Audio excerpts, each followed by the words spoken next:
To get an LED to light up, the first thing you need to know about an LED is that an LED light has two different size legs. One leg is longer, one leg is shorter. The shorter leg needs to always be connected to the negative side of the breadboard, or the negative side of the circuit, or ground. So we are going to put the LED in our circuit so that it will connect to ground. Currently, I have a wire connecting from GND in my Arduino to the negative strip in my breadboard. I have the 5V connected to the positive strip in my breadboard. So I'm going to take my LED, I'm going to put it in my breadboard in any two rows. The shorter LED in this case is in this row, the shorter leg.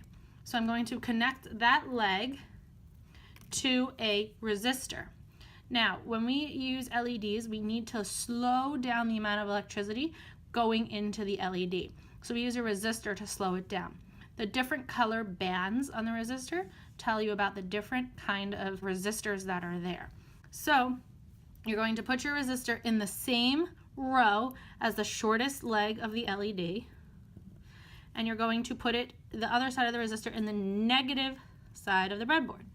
So now the electricity is flowing from ground through the wire to the negative row in the breadboard, to the resistor, because these are all connected, to the resistor, to the negative side of the LED. Now we need to get information to the LED from the Arduino. So to do that, we take a wire and we connect the other side of the LED to a digital pin in our breadboard. So I'm going to go into digital pin 0, 1, 2, 3. Digital pin 3. Now you can see that the LED is lighting up because I sent information to digital pin 3 on the Arduino board, which is connected to the LED. Alright, so here we are in ArduBlocks, the basic program that we are going to be using to program the Arduinos, and today we are going to be programming an LED. So the basic way to start off most programs, and this one especially, is to begin with a loop. So we want to use a loop because we want the code that we put in it to run forever, and a loop does that because it just repeats that same code that we put inside of it over and over again. So to find the loop block, it's actually under this control tab here on the left side, and it's the first one. It's the loop do, and you can just drag that in and drop it.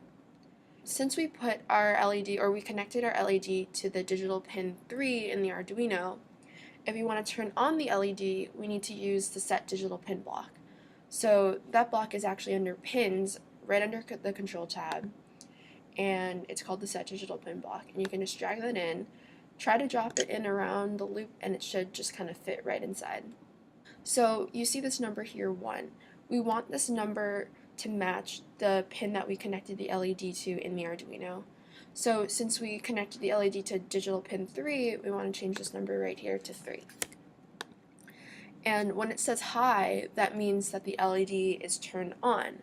So if we switch this to low, that would mean that the LED would turn off.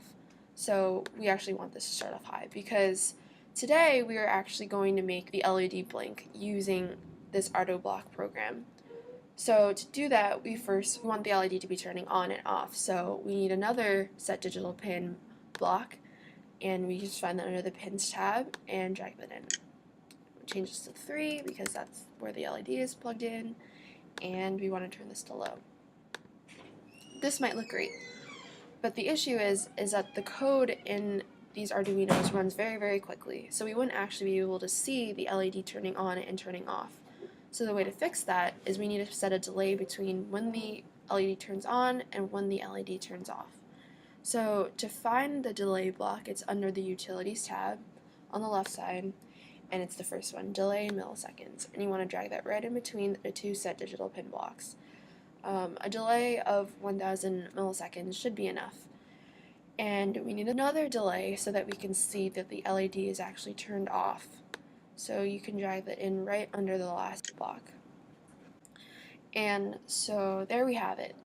As you can see, the LED is blinking just like we had coded it, and it works great.